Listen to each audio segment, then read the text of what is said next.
matter who you are, where you are, what your choices have been, and what karmic timelines and contracts you have journeyed, the light is calling for the reunification of all aspects of life in this realm now. It is calling for the cleansing of all polarities. It is calling for the rising of all sacred heart centers now. All are being summoned home to the greater light now.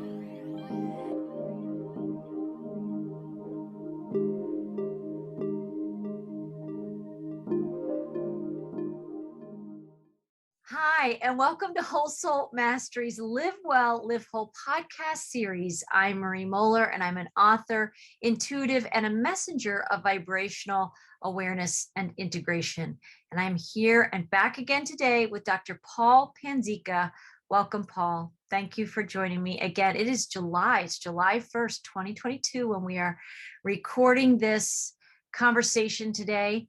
And you have recently written a blog about the summer solstice 2022, which we just, passed through in June.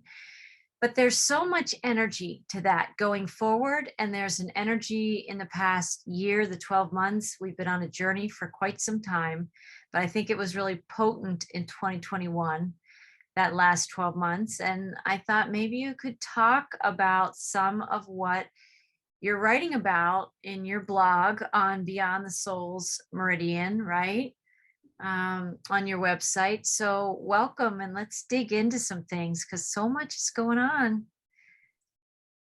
Well, thank you for having me again. And I really appreciate these discussions and an opportunity to talk about these issues. So so the summer solstice was on the 21st of June, and we had finished a cycle which I identified as a crucifixion, which began in 2021 and at the summer solstice.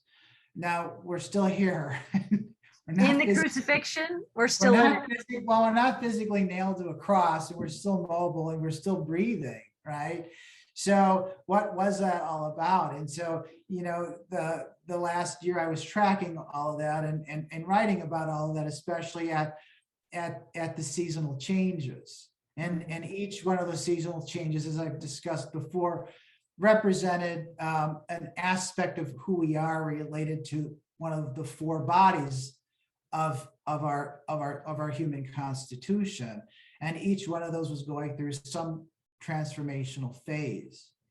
And so we went through a phase that affected mainly our consciousness, the way that we perceived the environment, the way that we perceived reality. And every single time there's a shift in consciousness, the science is demonstrating that you're shifting your genetics to a great degree. It's happening. Now, there's billions and billions of, maybe trillions of different genetic sequences within your genome, if you're looking at it from a chemical perspective. And so you probably have to do a lot of shifting before you actually, come to realize that there's been a change. But if you were to look at reality or your concept of reality today versus what it was in 2018, or even what it was in 2020, or even what it was in 2015, or years and years ago, we would, first of all, never be able to even have this discussion. It wouldn't even make any sense for us to have these types of discussions. And the discussions that I'm having with people off camera through the work that I do is astounding. It's actually mind-blowing to see where the vast majority of people who are engaged in this process, where their consciousness is leading them to, and so there's a greater and greater awareness, perhaps through the challenges that are being thrown at us, but that in itself is having a direct bearing upon our health, and is having a direct bearing upon our physical and mental and emotional and spiritual existence. And that's exactly what was predicted a year ago, that we would go through these series of transformations. These transformations are very much along the lines of an alchemical process. And so they're always driven in the alchemical process by adversity. Adversity is what causes the alchemical changes. So we're now have stepped into a period past this great transformation or crucifixion, which is what I envisioned, or which is what I saw. And we're now into a new year, and and things are just as wild and as crazy as they were before. But it almost looks like we had to go through this process to prepare ourselves for more challenges, right? And so that's kind of what this new season is suggesting to us, is that now we're moving forward in let's say a more challenging landscape, which we have a better understanding of. We have greater insight into it, right? We know now, we can start seeing the deceptions. We can not just see it, we can feel it. It has a resonance now. And so if we didn't go through that first, I think we would be very ill prepared. Most people would have been ill prepared to move forward.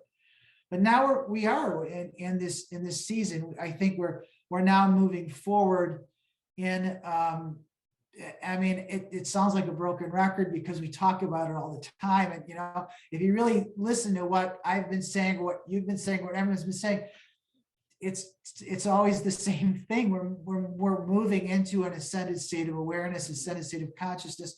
We're moving closer to the spiritual realm. And it's going to be, as I think, a long process. And it's not going to happen tomorrow. It's not going to happen, even at the end of the season. There may be things that'll happen. I don't know. But I do know that we've been prepared, and now we're being instigated to move in a forward direction. That's what I see in the summer solstice 2022 season.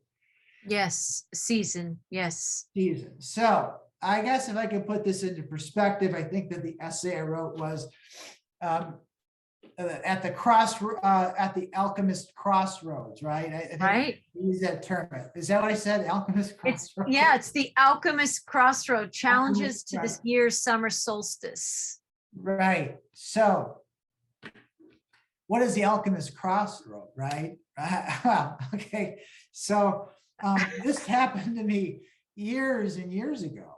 And I was struggling, very much so. My struggle began 15 years ago, and I've still been asking the same questions and fighting against the same energies over this period of time. And things have clarified, and I've certainly grown completely through this process. But one of the most significant visions I ever had was when I petitioned the spiritual realm for an insight or an answer as to what I should do with my life. And so the vision that I was given the night that actually was the morning right before I woke up from the night's sleep, when I looked up to God and said, give me an answer, please tell me what I should do. And so the answer was that essay. That was the answer.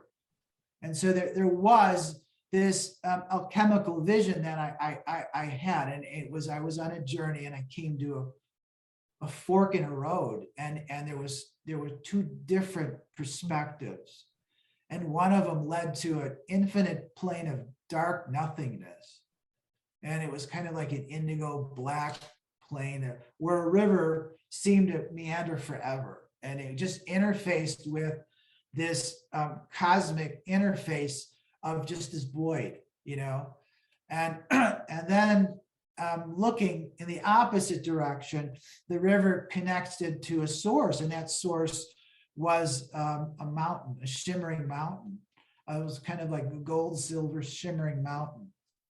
And the water, I was standing at a water and I was moving across the water, or maybe I wasn't going to go across the water because quite frankly, the road was hugging the stream and there was no bridge to cross. And then I looked at the stream itself. It was like I had gone far enough. I can't go any further. And I was heading in an eastern direction. Now you have to take a path one way or another. You can't go across the stream. Right. And when I looked at the stream, the water was effervescent. It was bubbling and it was effervescent. And I had this impulse to immerse myself in it and sit at the bottom of the stream and completely submerged and just sit there for as long as I could, because I knew it was restorative energy. And I knew that it wouldn't drown in the water. And so the water was not really physical water. It was ether, which has the quality of water, but it also has the quality of air. And so it was etheric water, hence the term ether. It was etheric life force. That's where all the terminology comes from. And it seemed to emanate from this spiritual mountain, this amazing shimmering mountain. And there were other clues in it that were significant to me, that or other visions that were significant to me that I won't go over because they're not that important. But it turned out that the thing that I noticed at the end of the vision was that the water was flowing upstream, and that really upset me. It was flowing uphill. It wasn't flowing downhill. And so I looked at that as a ridiculous absurdity, and I dismissed the whole vision as nonsense. Why that can't happen? And so I contemplated that for a long time, for months, right? And at the same time, I was starting to work on some literature that was written by an alchemist in the 1500s. And at the end of, and this was like months later, I had the book in my possession, but this was months later. And at the end of the work that I was working through this alchemical treaty, 6 months later, 9 months later, I came to a vision that was described in the book that was the same vision that I had. It was the vision of the mountain. And then I realized, oh wait, this is a real thing in alchemy. It really exists. And so there really is this alchemical mountain, right? And so there was a lot of things to gather from that. But you know, I think we're at a point where, and this comes in many different decisions or many different trials and tribulations that we're all going through, which is, what direction do you want your life to move towards? Do you want your life to move towards this? I mean, the worst form of punishment in the Bible or in our scriptures, it's not getting drawn and quartered. It's not being burned at the stake, although all of those things are terrible. It's being cast out into the wilderness. And that's what that was. It's being cast out into a spiritless existence without any connections to our life force, which is spiritual, without any sense of family, without any sense of love or connection. That's the worst form of punishment. It always is. And it's always really, it's self-imposed through the decisions that we're making in our life that lead us into that direction. You can always come back. Right. You can. And that's the mystery behind the prodigal son, which a lot of people read and they go, why did he love this son so much? Because the other son was jealous. He's like, I've been with you the whole time and you never treat me like this. But we all go through that process. You know, we all go through that process. One of the things that we have to understand, because of who we are, as human beings. We're children of God. We're children of our divine spiritual parents. And we're having an experience, right? We're having this experience, which is in many ways illusionary. It's real. The physical world is real, and the pain is real, but it doesn't define us. We've chosen to define ourselves in a very limited perspective, to have this experience.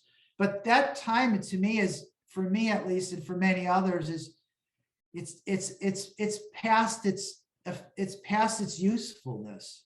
And so we want to make a journey back towards our spiritual source. Not just that, but our family exists there. We have family in the upper realms that are waiting for us. They'll wait for us forever for us to make the decision to come back. But we are to a certain degree lost, and that's what the parable says. Is, as you one sheep who is lost, out of a herd of 100, and the shepherd leaves the herd of 100 just to find that one sheep. Right. And that's because we're part of that family, right? And so for somebody to understand their connection to, and it's not just a connection, but to understand they are a member of the family forever. Then, and time is an illusion anyway, then it's like there's two things. One analogy is you reverse the flow of the river. You're no longer going to take that path down the river, but you reverse the flow of the river and you're moving back to source. That's a very important archetypal concept. I didn't know anything about it until years later, but that's allegedly what Jesus does or what happens when Jesus is baptized. The flow of the River Jordan reverses itself. Really? It goes back to source. Yes, it's practiced in the Orthodox Christian religions. I had never known that, and that was it's a huge deal. That's practiced. It's a mystery that's cherished and understood in certain Christian religions, right? So that's what reverses the flow of the river is our awareness to Christed consciousness and moving back towards source. And so that's where that comes from. And so we all are children of our living parents, and we all have the chance at any time to move back when we're sick, or when we realize the experience of isolation and punishment and limited rewards and conflict and darkness. And then you're sick of playing that game, and you're sick of going down that path. That's the time where you reverse the flow and you move back towards source. That's the time where your family rejoices for you to come back. Can I ask a question? This is Sure. it's so beautiful. All of our conversations, and when you get in the flow of that energy, and I loved hearing, you asked, you prayed, you made your request, and Spirit gave you the answer that left you still seeking to understand, to work with that. Sometimes the answers, often they're not an answer of yes, no, or some very finite answer. It's to invite you to engage the quest, the seeking itself, right? But when you talk about the prodigal son, I know that story. I know many people listening might know that story.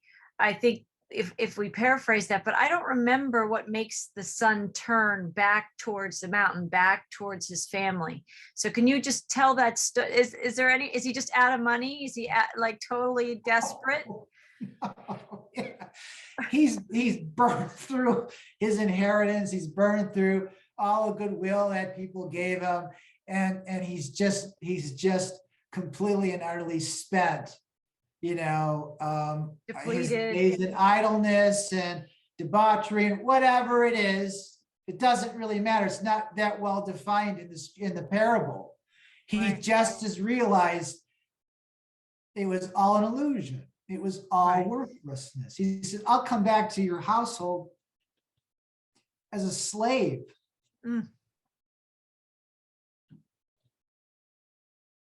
We can all feel that, you know? Right.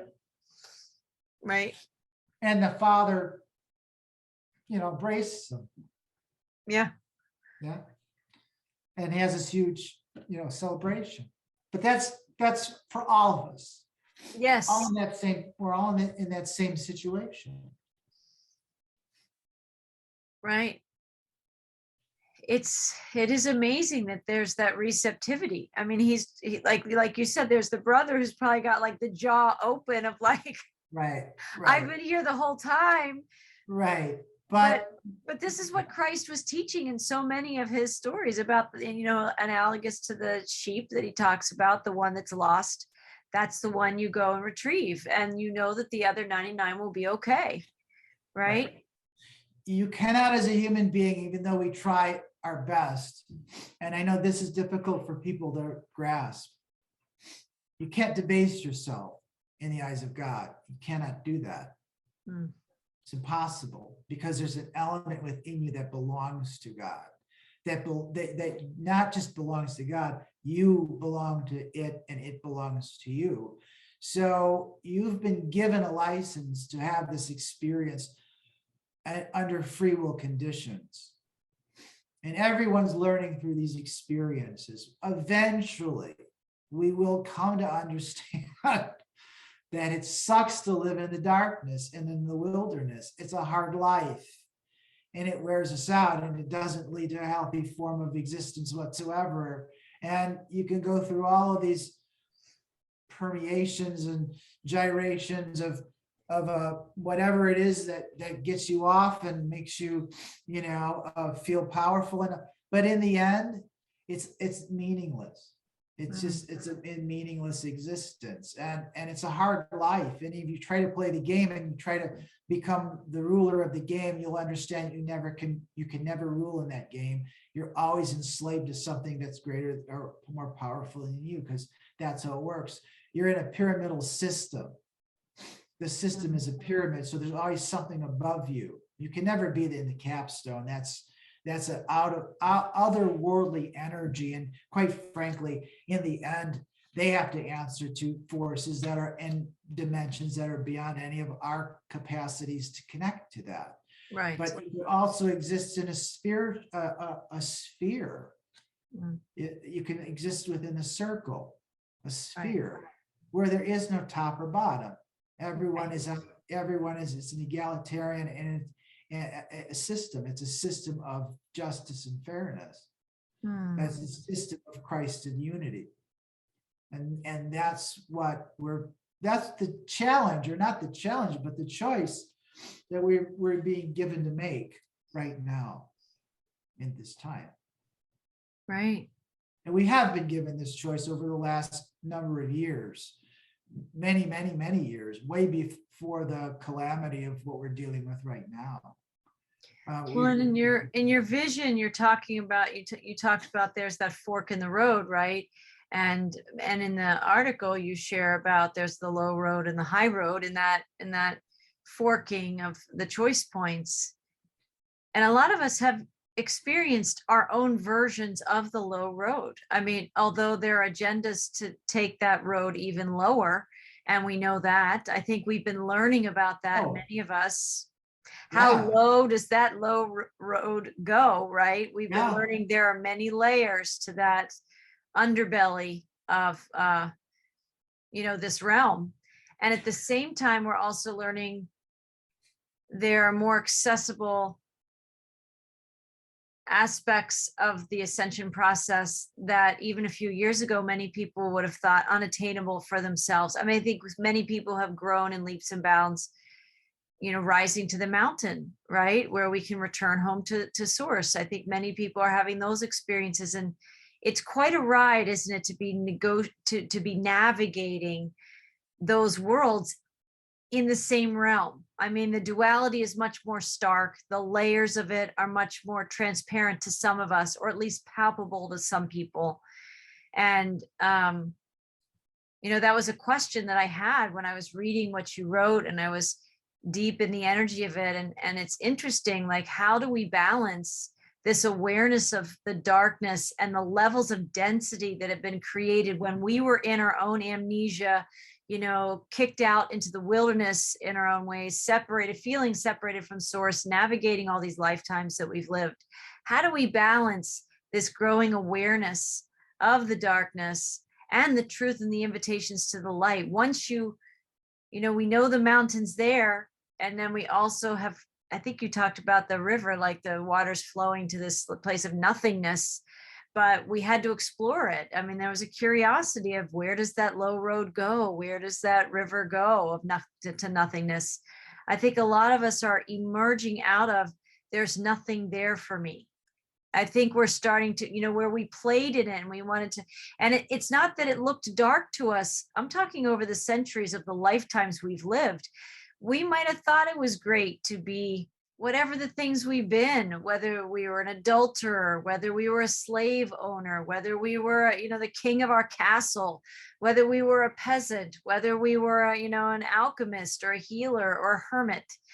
We wanted to have all those experiences, but all that pales in comparison, like the prodigal son. Once you've exhausted all of those experiences, you get to a point where you're like, all these costumes that I keep wearing and all these different lifetimes of experience, it's not getting me any closer to the thing I truly want, right?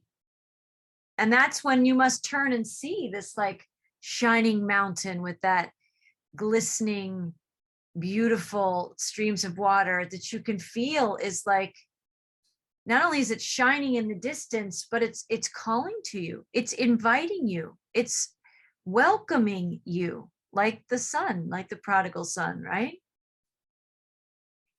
How do we balance that? I mean, that's the ultimate question, and it's a hard one to answer. I think we're all learning. I think we're just entering, to me, I think we're entering kind of a vastness of experience, like a bigger, we can hold a little bit more energy. We can step into a greater awareness where we don't have to even reconcile the darkness. I don't even think that that's our task. I don't think we have to neutralize it, nullify it. I think we just have to know what it is, and that what we're looking for isn't there. What do you think about that?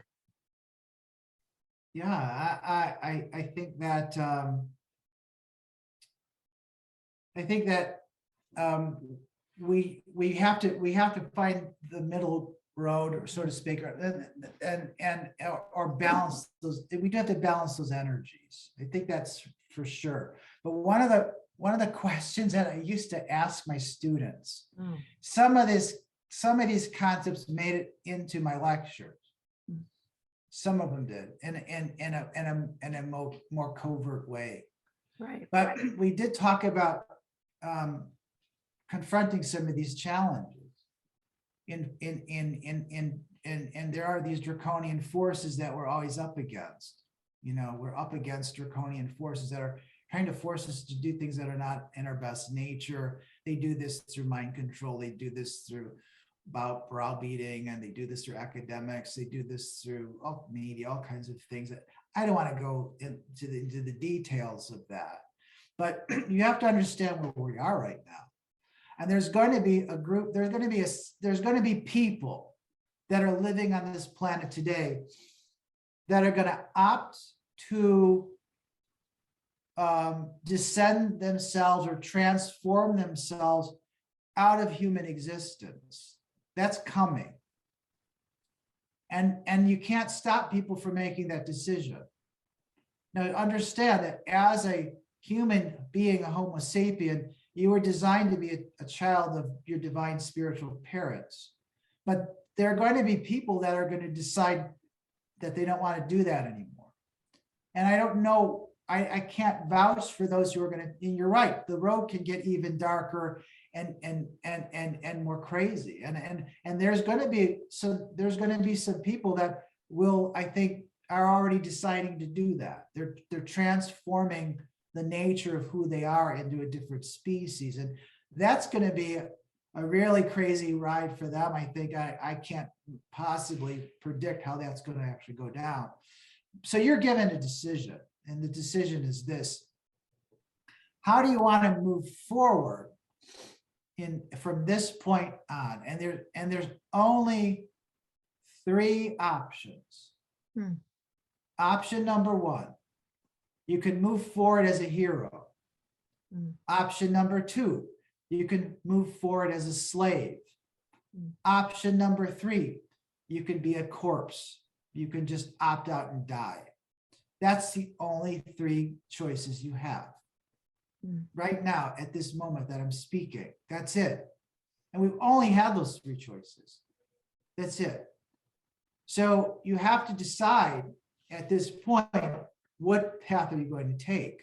The hero's journey, as you've spent so much time of your, doing this and outlining this for people, trying to prepare them for this, is the path back towards the light, is the path back towards the mountain, is the path back towards reclaiming your sovereignty and your humanity.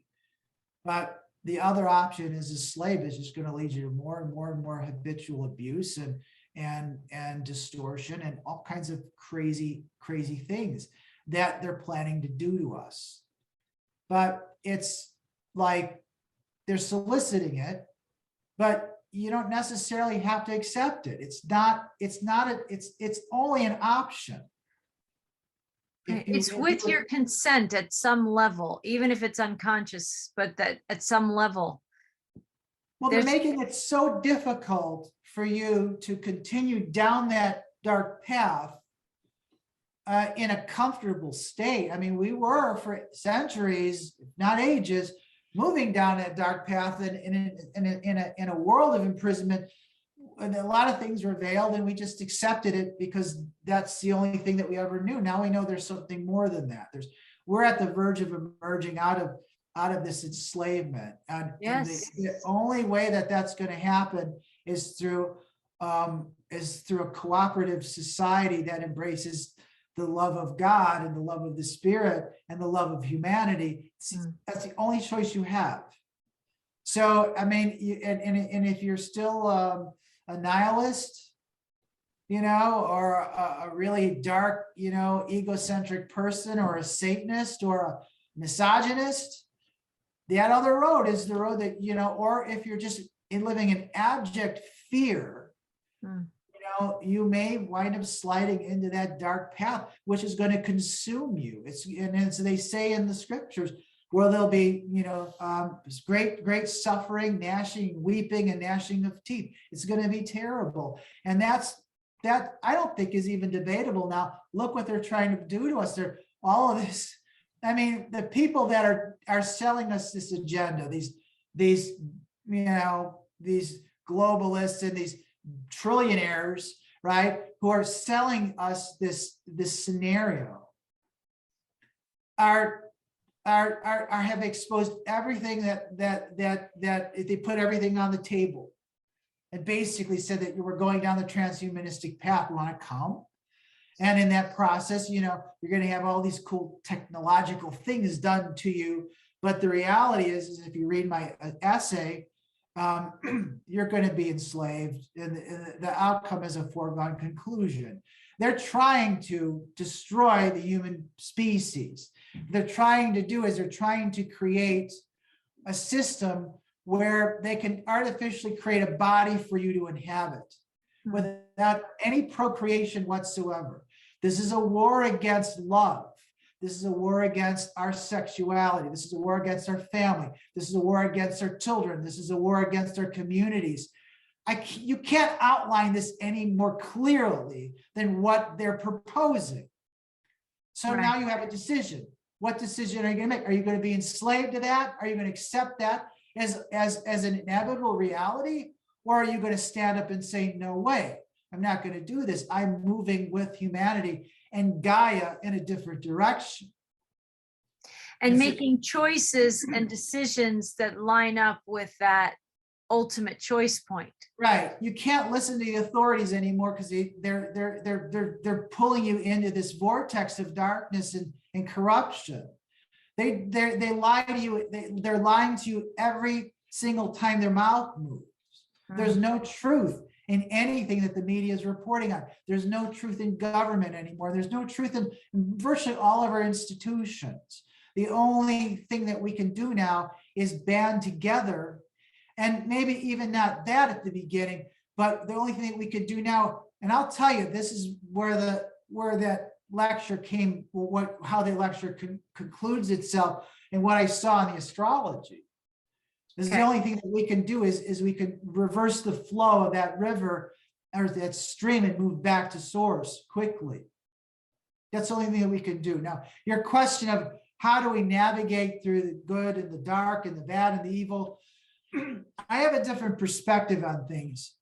So I don't necessarily believe that there's good and evil, because people will do things out of their perceptions of good, and they don't come out very well sometimes. And people do things maleficently out of spite and out of darkness, and the outcome is actually a positive outcome. So you cannot really label things as good and evil anymore. You can look at things and understand that between the yin and the yang of things is a center, is a neutral point or a center point or a 0 point, where my emotions aren't being stimulated in one direction or another. I truly believe that there's a lot going on within the Ascension community in an overtly positive narrative that's distortion and is corrupt. Mm-hmm. And I don't think that actually is the way that things are going to progress. What you need to do is embrace our humanity. And our humanity has always been the same thing. The alchemists always taught this. Your feet are planted onto the ground. That's your root chakra. That's the root chakra, your feet planted on the ground. And your crown, which is outside of yourself, is the spiritual realm. Okay? You are always an interface between the material and the spiritual. We were always the interface between those two things. So because we're an interface, and because we have our feet planted on the ground and our heads in the clouds or in the spiritual realm, yeah, there's distortions. And yeah, we're not going to get things completely right. We're striving for wholeness here, not perfection, because perfection is, in my opinion, a distortion. I mean, we have challenges, we have darkness, we're living in it, we've chose to live in it. And to a certain degree, by looking at what those challenges will bring us and not accepting the foregone conclusion that they're trying to sell us. Understand that what's being done right now is a mind control tactic. It's crisis, reaction, solution. So when they create something like COVID, or I shouldn't say that word, but when they create these pandemics, or when they create these global, calamities, they're trying to sell you something. There's a reason, there's an agenda behind it, and they're trying to sell you that agenda. They're trying to sell you that solution. But guess what? We're creative beings. We can think way beyond the stupid solutions that they're giving us, and that's how we confound their plans. And we're doing that. I think we're doing that on a global scale. Yes, I do think so. Right. But the only way we can confound their plans is to live within our God-given sovereignty, and allow our minds to ascend beyond the control that they're constantly trying to pollute our environment with, and control our thinking, and come up with more creative solutions and better solutions that they could ever possibly sell us. Right. And the beauty of the people who are still connected at some level is that we are creators, right? And we can think beyond their box. Yes. That's the spark of the creator force within us. Right. And when we understand it, we start working together in cooperation through the sphere of love. Hey, listen, we're loving beings. I don't care what they tell us that we are or we're not, and they look at, how debauched and how depraved and how, let's say, lost they can make us, or we've chosen to take that path. That's a caricature of who we are or who they've made us. That's not who we really are. Who we really are, we're a loving species. And that's why they were able to come to us and try to control us. to destroy or attack us at our most vulnerable or weakest point.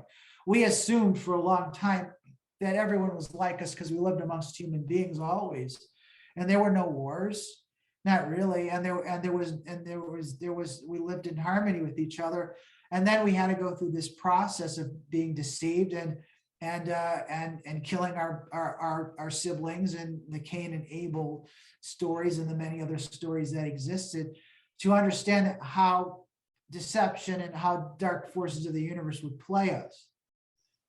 But understand that our only security against those dark forces is, first of all, remembering and as a living memory, the lessons we learned through those experiences, seeing the darkness for what it is, and like you said, not really reacting, but pointing it out. Yes. Right? But also creating a sphere of love again within the biosphere that will shield us from any temptations or distractions or darkness, because the only way they can get to us is to appeal to us through ego. That's the only way they can get to us. It gets played. The ego.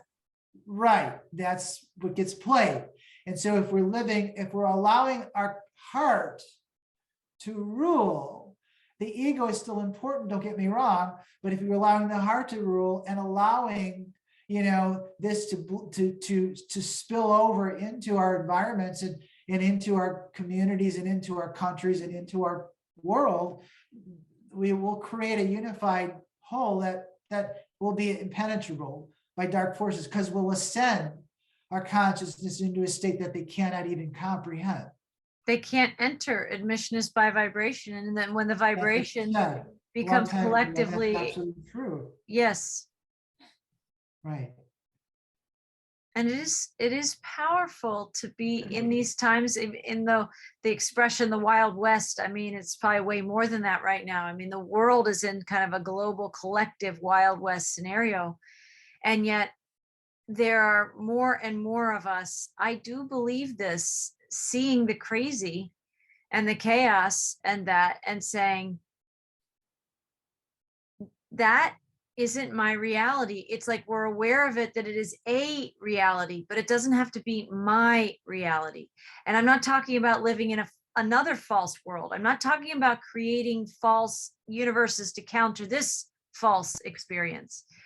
I think it's like what you're talking about in the vision you had, and you're talking about this article, but it's finding our way back to source. Even if you just are at the beginning of that, of like, where's the path, right? Those are the questions that just even asking questions like that puts you on it, right?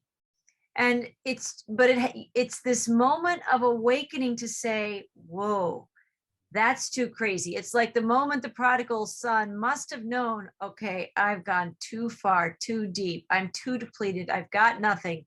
There's a moment where there's the return, right? Yeah. And I think that's when you recognize that you've been played, you've been deceived, and that what you were told all along was truth. And so right. that is the point where you realize, oh, I made that mistake. Now I have to come back to source. Right. I have to move back in that direction. And I have to say, like, in our humanity, I'm always so humbled, and my heart is warmed by the incredible myriads of ways that people find their way back. It isn't one path, right? And it isn't one moment of awareness. Like, it's not a carbon copy from one person to the next, where you recognize the deception, where you say, that's the coordinate of the serpent that I just wasn't seeing before. But when we all are having these moments, I think more people are going to be having them, of like recognizing the deception and how we were played. And when there's a moment, and people say it, it's like, once you know, you can't not know. Once you see, you can't unsee. And I think that's been happening for many of us who I would say were in maybe the first or second, it doesn't matter, 10th, 20th wave of this ascension process, because it's been going on for a long time. There have always been people who've been returning to source through the centuries, right? But now as a greater collective is this culmination point where there's a lot of cosmological events, astrological events, and leading us into this time. And this is my language. I've heard people talk about it. I don't know what the exact Bible quote is, but God knew the ending at the beginning. There's this moment in time that it's a more biblical, known, or sacred time where the end is here, the end of the cycle where it was okay. It was okay for the serpent to have its way. And I think that's in this retraction of the serpent to, I mean, it fully utilized this cycle of separation to its full advantage while we continue to go deeper and deeper into that spiritual amnesia and forgetfulness.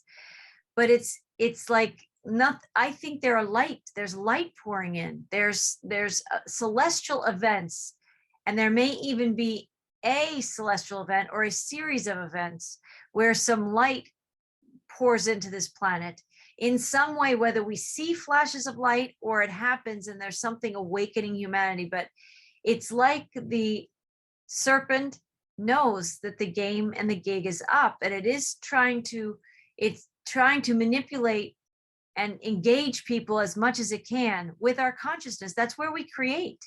We create through our consciousness, right? But if it can't engage our ego, it can siphon our life force from us and disempower us at the same time. I mean, it's very crafty. But the beautiful thing is, and that's what I wanted to really speak to in this moment anyway, it's amazing when you see people when they turn the light switch on, right? When they find that switch, or the flow of the water in the river reverses back to Christ consciousness. There's something that happens that brings with it an empowerment and a grace and a humility that comes of like, oh, how was I not seeing? It's Saul to Paul. It's Saul to Paul, right? So he was Saul and then he became Paul. It's that moment where the light flips and it switches, and it's like, it's not that the me that I was dissolves and it's only about the collective, but there's something that happens in this humility of like, wow, I was one way before, and now I have this new insight, and you can't unsee it anymore, right? Even if for him, I think saving the Christians instead of persecuting the Christians led to his own death, right? There's something that becomes so clear. The path becomes so clear. I think people are having these moments, and I'm having them myself, where things I didn't see yesterday, I may have a deeper awareness today. And yesterday I didn't know, but today I do. And I see bigger and deeper, because I'm willing, because I'm choosing to, because I've chosen the path of the return in that heroic soul's journey. Yeah. Did you want to say something? Well, there's, you say admission is by vibration only, right? It really is by vibration only. It's the same thing on the dark path.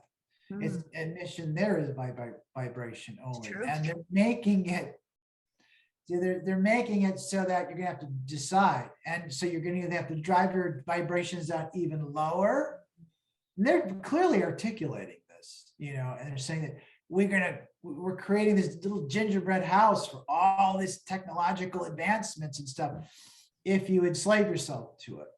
And if you want to accept that bargain, there are people out there that will, you can't stop them from doing that. This was predicted over 100 years ago. This is going to happen, but it's almost like they're excarnating from the world to a certain degree. They're creating a virtual matrix reality bubble. And when you start listening to what they're trying to say, is that they're going to pull everyone's consciousness into this matrix of some sort, and it won't have any part of the natural world anymore. It'll be completely and utterly detached from Gaia. So that's the plan. I mean, it sounds as crazy as it sounds. That's what they're trying to move towards, is some kind of reality based on that, So And I know there's people in this world who can't relate to the prodigal son. They are egotistical, misogynistic, hell-bent on having this experience. The prodigal son has no appeal to them whatsoever. So You mean the return has no appeal? The return? Oh, and they're only those who are human will come Yes. back. Then Right. who knows what else is here? I mean, we may have other forms of beings that are having experiences disguising themselves as us, or human beings that have fallen to such a low state that they feel that they can't come back. But I don't want to get into the details of that. But I think that a majority of us are human. And the majority of us will eventually have that experience of realizing how deceived we've been, how we've been played, and we'll move back, towards that, to the source. You cited this poem, which I don't know if it's exactly speaking to what you just said, but how do you say his name? Khalil Gibran? Khalil Gibran, yes. Gibran. Yeah. And it's interesting. It says the river cannot go back, right? Right. And this gave me chills. Can I read that for a second? Sure, please. It is said that before entering the sea, a river trembles with fear. She looks back at the path she has traveled from the peaks of the mountains, the long winding road crossing forests and villages. And in front of her, she sees an ocean so vast that to enter there seems nothing more than to disappear forever. But there is no other way. The river cannot go back. Nobody can go back. To go back is impossible in existence. The river needs to take the risk of entering the ocean, because only then will fear disappear, because that's where the river will know it's not about disappearing into the ocean, but of becoming the ocean. And someone might think that what I just read is contradictory to the return, but I feel like it isn't. It's the return of what we already were. It's like we've tunneled in this far, and we can say, oh, that's the deception. And all we have to do is have this awareness of like, no, I've always wanted the light. It's this remembrance. It's like, right? We're not disappearing into nothingness. We're actually returning to everythingness. Yes, we're returning to everythingness. So, and what he's writing about is a force of nature that can't be stopped. Right? Cannot reverse the flow of the river. A river cannot be, and he's right. You are forced to take this journey one way or another. And we tremble with fear as we enter into this great vast ocean of darkness. Right? And so in the end, I mean, the further and further you're moving away from source, which are mountains, and the more frightening it becomes as you're further and further away. And now the river's going to empty itself into a vast ocean of nothingness. There's a lot of parallels to the vision that I had in that poem, right? So in the end, we're not just a drop in the ocean, but we're not lost in the darkness. We have to come to the understanding that we're one with the source. That all of it is connected. The analogy for spirit or spiritual life force is water. You can never destroy water. Water can never be destroyed. It can transform itself into many different stages, but always comes back to water, right? And so in a sense, he's right. You cannot stop the forces of nature. And that's what we're going through right now. The forces of nature are carrying us through this torrential river, to something, right? And so it depends on how we're coming to that destination, and the enlightened person who comes to the sense of understanding that they're one with all of it is reversing the flow. They're moving back. And remember that my vision wasn't water. You couldn't drown in this. It was etheric life force, which, you know, is analogous to water, but it's not really. In fact, we're in the time of Aquarian. We're in the Aquarian age now, or we think we are. I think we are. Some people say we're at the beginning or the dawning of it. I mean, they were singing about that 60 years, 70 years ago. Are we, you know, I don't know. To me, it's a done deal. We are now, we could say that we're getting ready to see the sunrise, so to speak. It hasn't risen yet. So like you said, we're in this transitional state, you know, we're not quite in one age or another. We're moving, we're in that. And the question, how long that's going to last is a subject of great debate. You don't know. Right.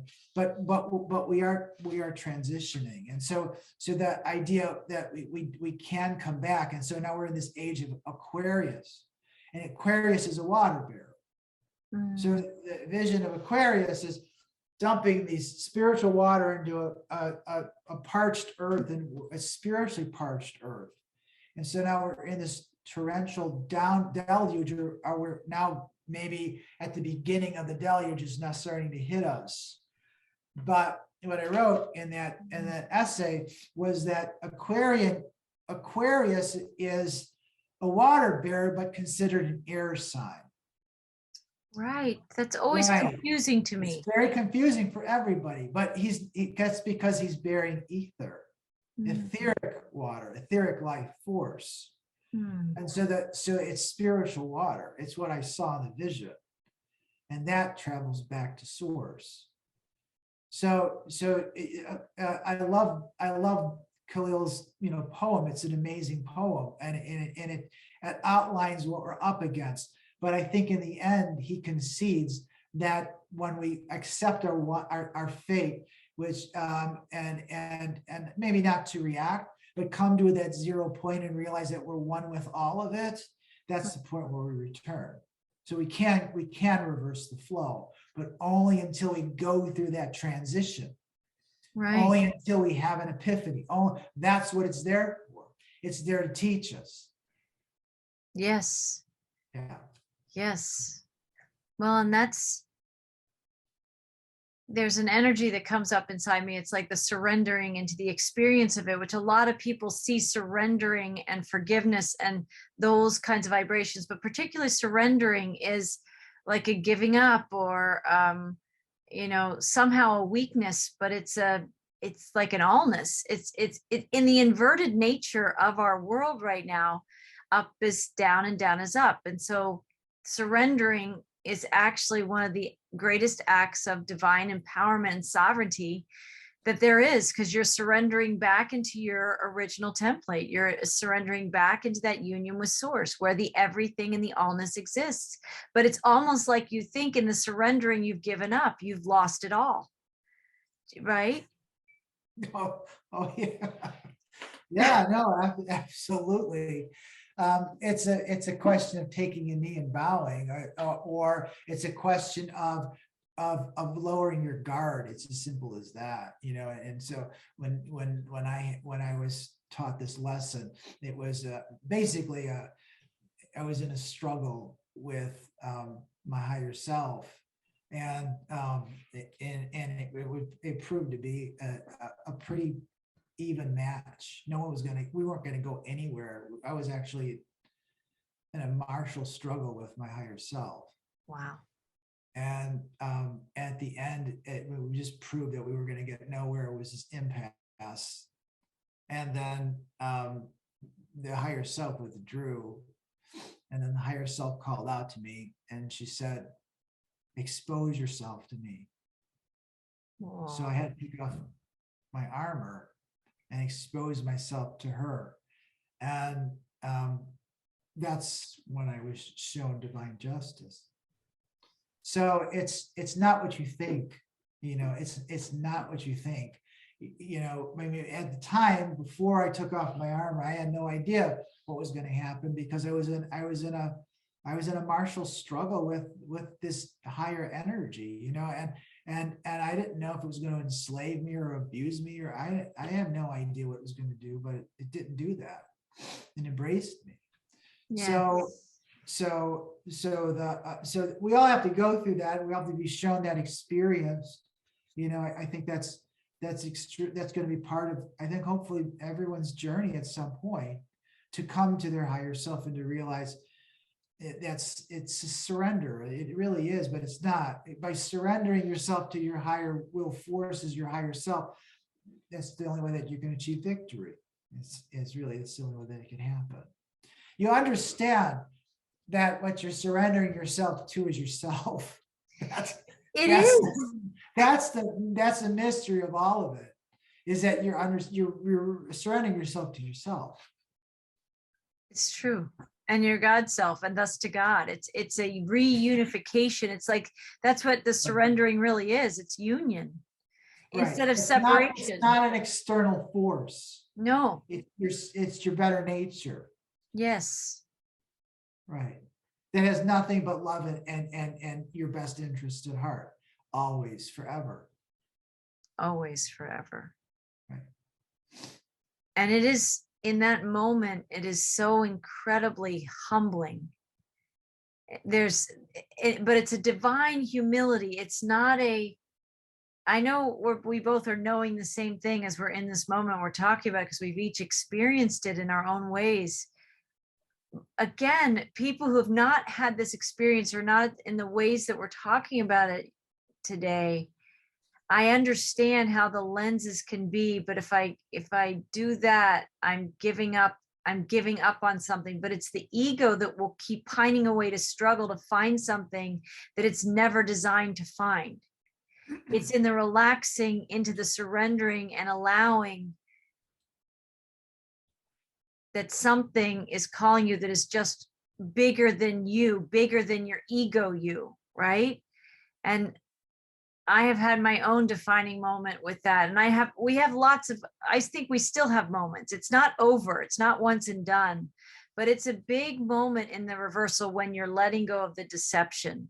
And part of the deception is the stuff going on out there in the world and the mainstream news and whatever, and all the agendas that go on with that. But the bigger struggle, which you've highlighted today also, is with ourselves. Is your ego going to lead your life? Is it going to be the one making the decisions and controlling your perceptions? Or is it going to be a surrendering of the ego to the wisdom of the heart?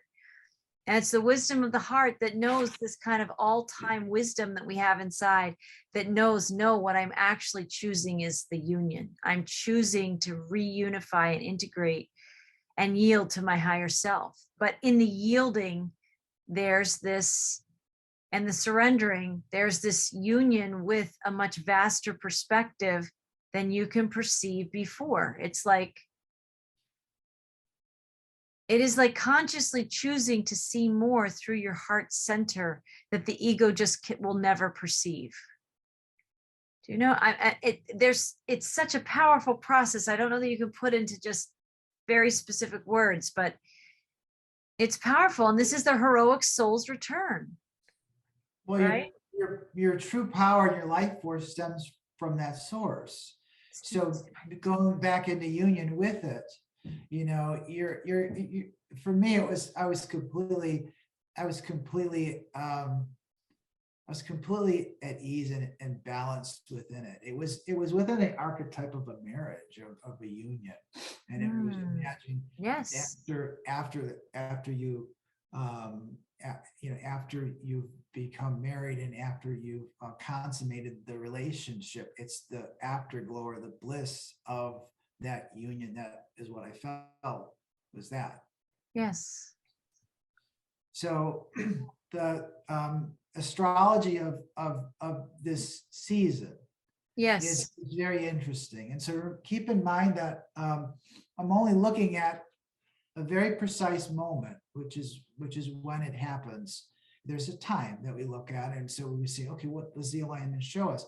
It's not around this time, or it's right at that moment. And so there's something that I thought was extraordinary. First of all, because when I wrote the book, Beyond the Soul's Meridian, I was really captivated by a certain story, and I knew how important that was, but I didn't know how that was going to fit into anything in the future. It didn't really make a lot of sense to me. I thought it was important then. I still think it's important now, but I never thought I would see it play out in the astrology, which is what it played out on the summer solstice of this year.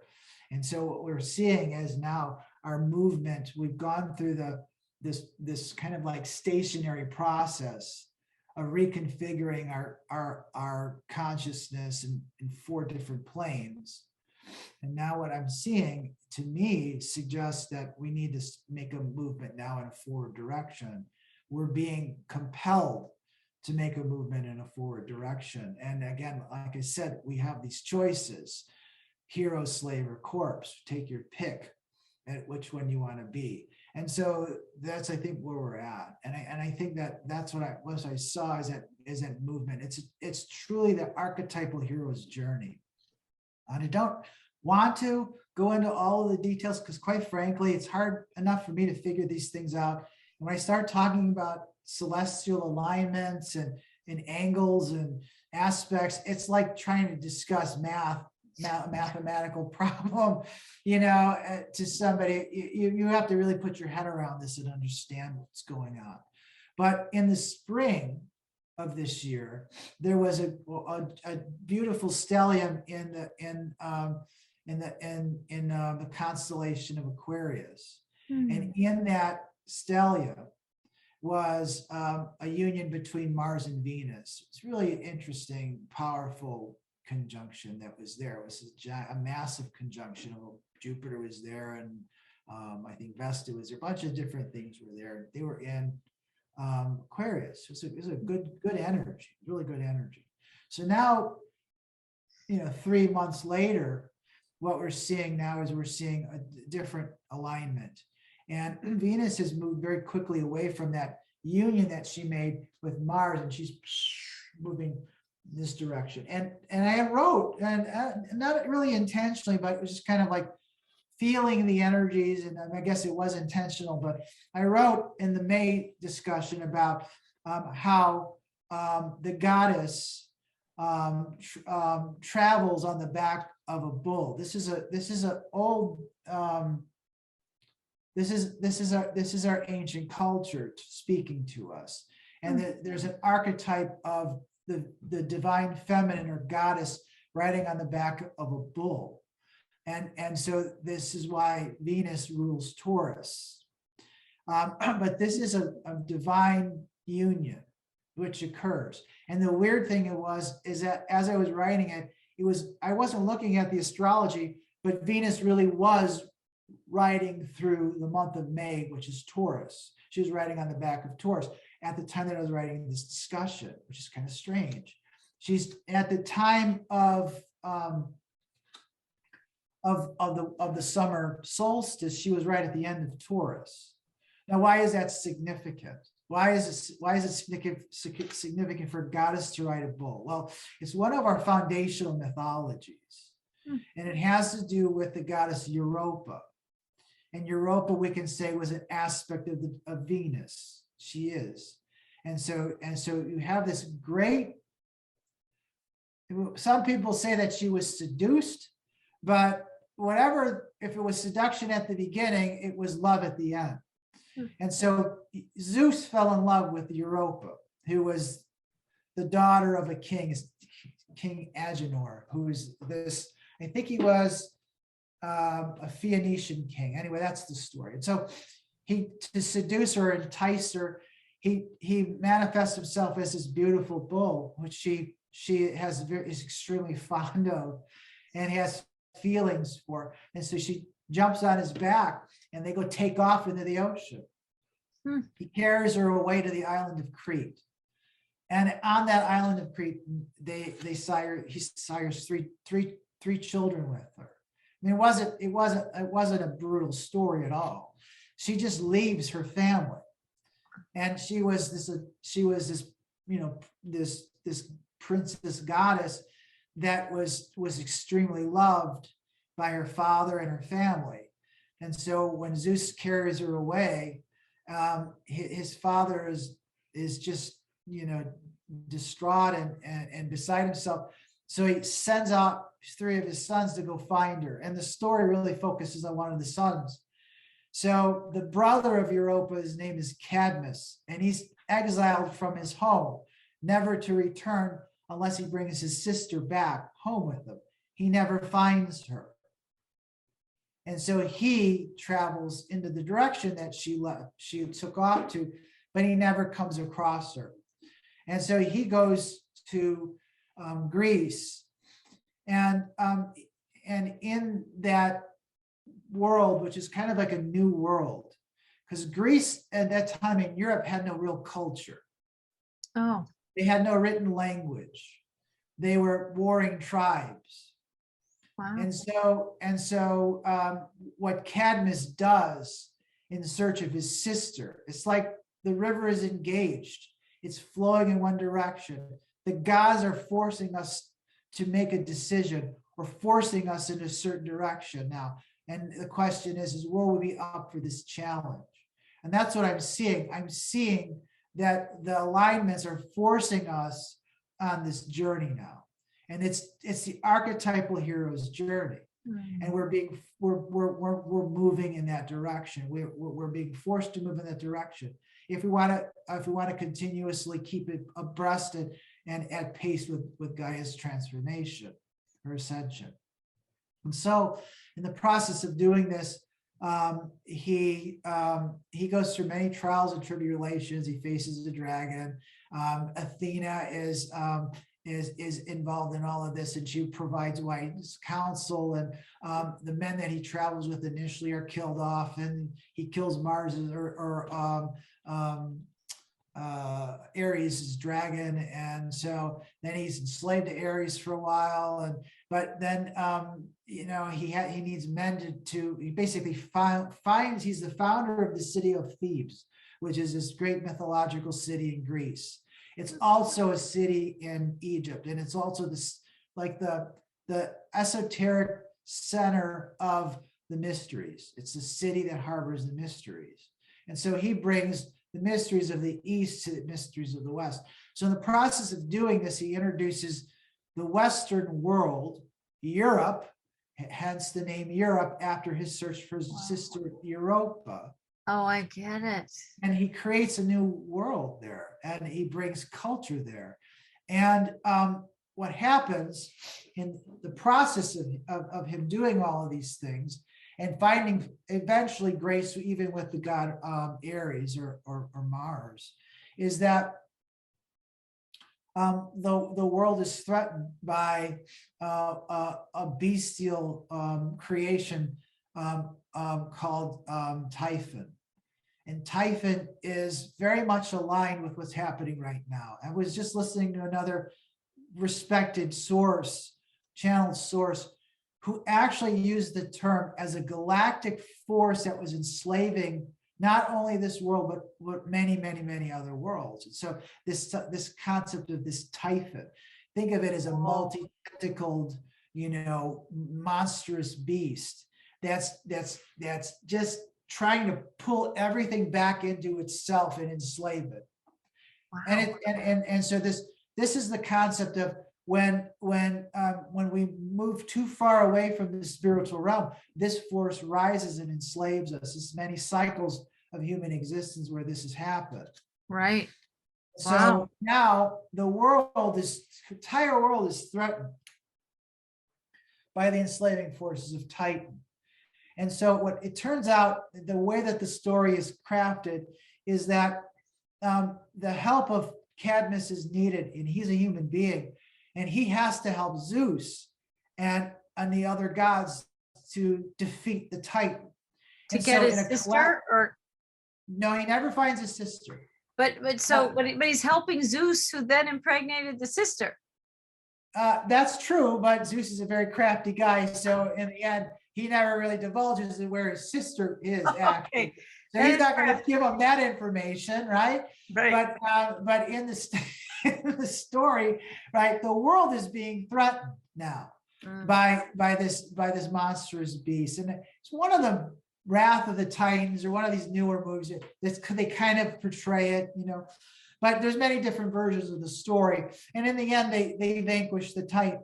But the lesson of the story is that the gods couldn't do it on their own, and we couldn't do it without the gods. Right. And so the lesson that we learned from that story is that we must move back towards spiritual connections through our spiritual origins and our spiritual realms in order in order for us to overcome these challenging times. Without the coexistence and without blending those energies back together in our full humanity, we're never going to survive these challenges. In the end, there is the gods gift Cadmus a wife, and her name is Harmonia, which means harmony, right? And so he's gifted with the gift of not just a gracious wife, but his system is balanced. You almost look at this as a marriage within the self of the masculine and feminine energy, because this story doesn't end. It goes through many different other cycles that talks about these two polarities that exist within us. And in the story, in the wedding, all the gods of the pantheon are present at the wedding, and all are blessing the wedding. And so the actual meaning of the wedding is that when we can merge our two polarities inwardly, we are bringing all of the energy of the pantheon back into harmony. And that is a state of grace that we are ascending towards. We're ascending towards this state of grace. That's the lesson of that story. And I see it being engaged in this season. Somehow or another, we're being forced to move into that direction. That's so powerful. Interesting that whole story culminates in that turning back to spirit, turning back to source, right? Which we must, right? Maybe it's to defeat these dragons, to defeat these energies, these typhons. These typhon, this giant deep state that's got us into this, death grip. Right? That's really what it is. Right. And yet in the return, it's interesting to use that language, because in that integrating the polarity, there is this state of grace. There is this, I've been talking about this hammock of grace. That's the 0 point. That's also the 0 point too. It's like this beautiful space in between the polarities.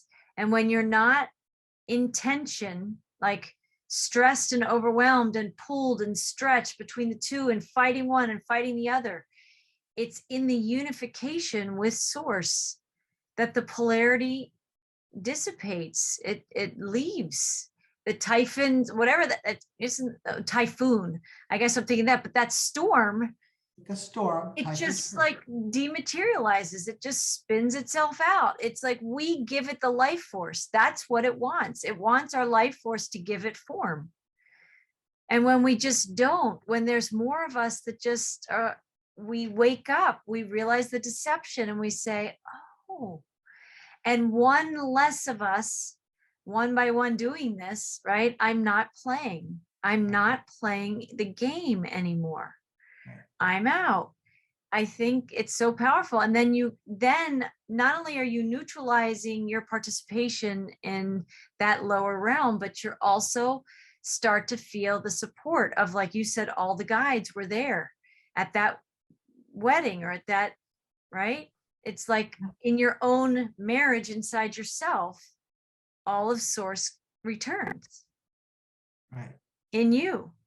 Right. Your greatest weapon against it is laughter. Right. That's the greatest. It will destroy it. It will annihilate it. So like you said, opt out of the game, stand your ground, live as a sovereign being, but not only just as a sovereign being, but as a joyful being who brings joy and love into this world.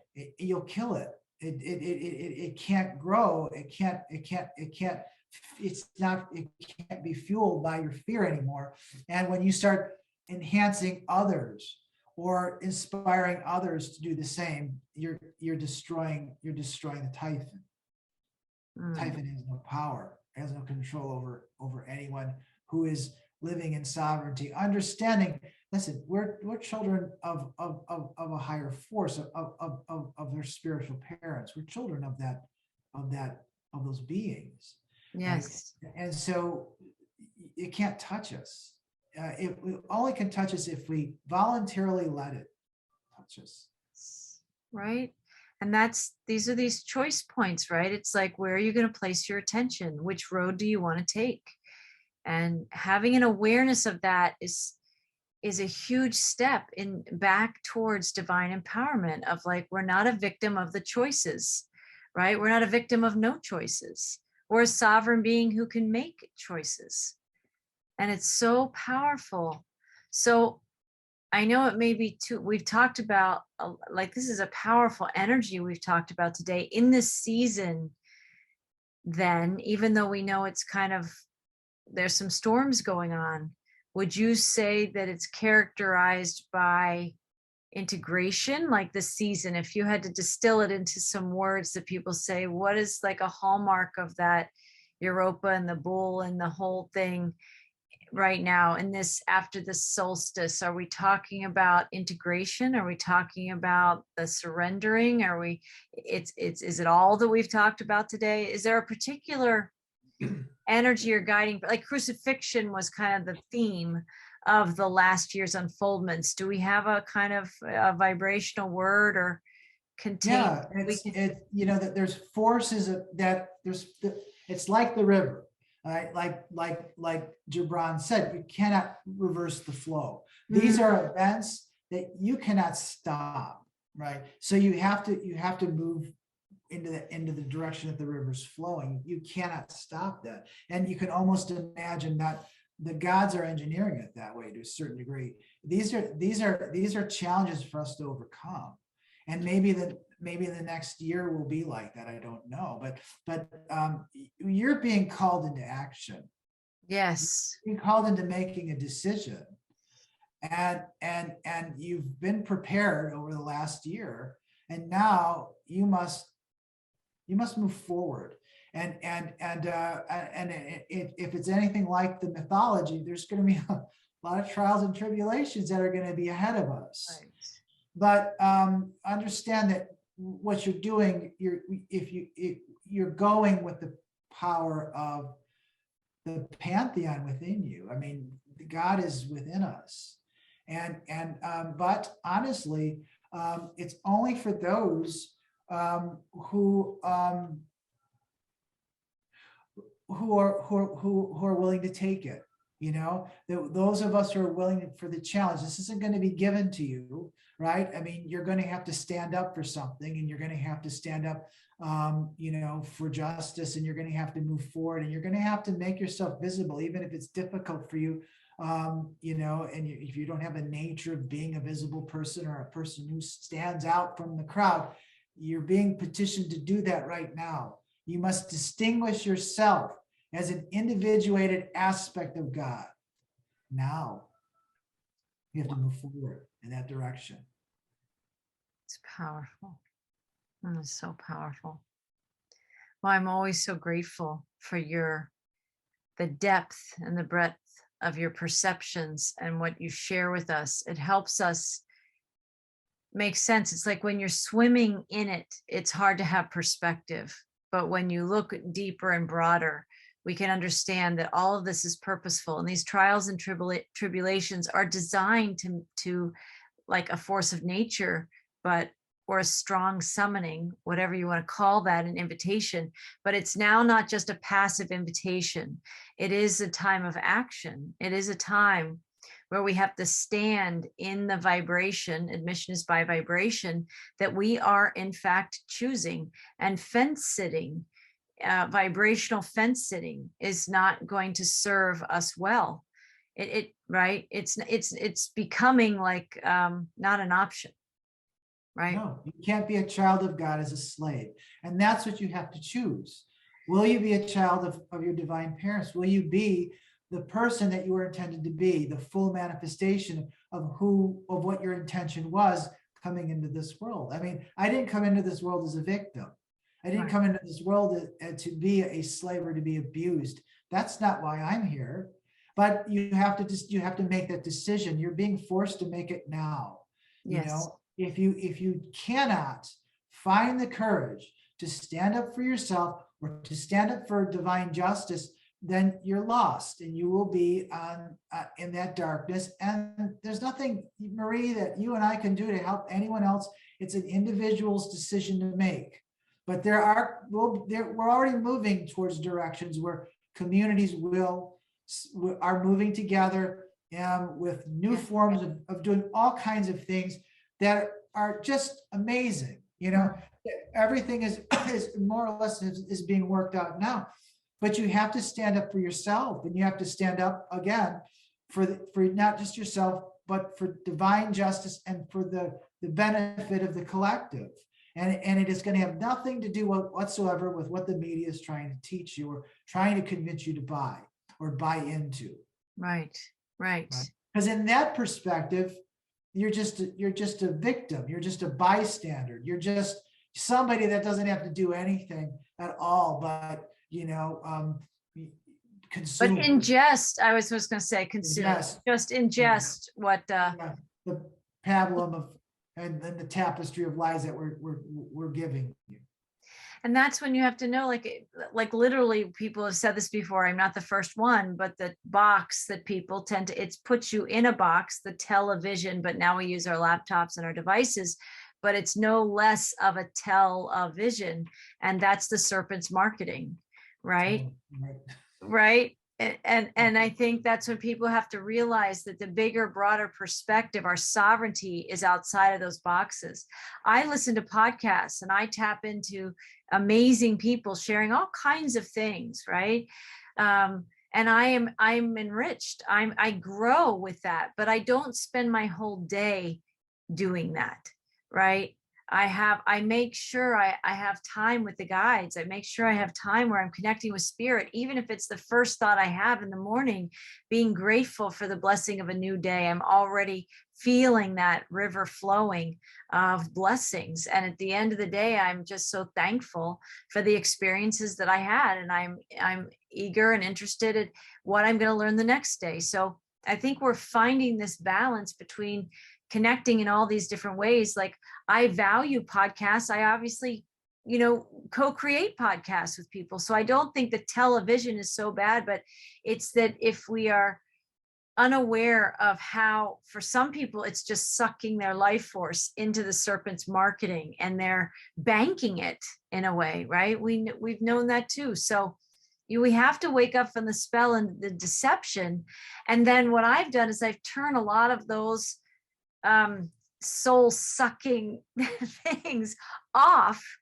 And then I very consciously choose what I'm going to spend my time with, because my time and my energy is a life force, and it's a creative life force. So I think we're all tasked in this conscious action that we must take, right? To stand with source, to commit our lives and our life force on the path of source and in union with our higher selves. Then there are a lot of other ways to play in that higher realms sandbox and co-create with other people who are communities are coming together. And you start to see people have this awakening to the deception. And even many of the people that I know have been aware of the deception for some time and are moving forward into what's the new architecture? What's the new consciousness? What are the new offerings? What are the new teachings of this whole new world? So I think we are moving into this for those that are choosing it, and for others that still might, I don't even know that they'd be here at the end of a podcast like this if they don't get what we're talking about. But if for some reason people are still listening and they're scratching their heads and they don't get it, the best thing is that spirit will reveal it, right? Spirit will reveal it. And that Typhon, is that epic storm and dark energy or whatever is revealing itself, and it's getting bolder and bolder and bolder the more desperate it becomes, because it's losing its grip on this world. right? So it has to reveal itself more and more to get even the engagement it once got so easily, right? Yes. And at the 100th monkey phenomenon, where as more and more of us turn in the direction of source life force and source union and coming together in conscious community, it's a force of nature all itself. I do think it's growing, and the collective consciousness is coming in the direction that we've all already voted on anyway, right? We've already chosen ascension, many of us. And so we still are going to see it play out, and there still is individual choice, and people as sovereign beings have the right to make those choice, to make whatever choice we're making.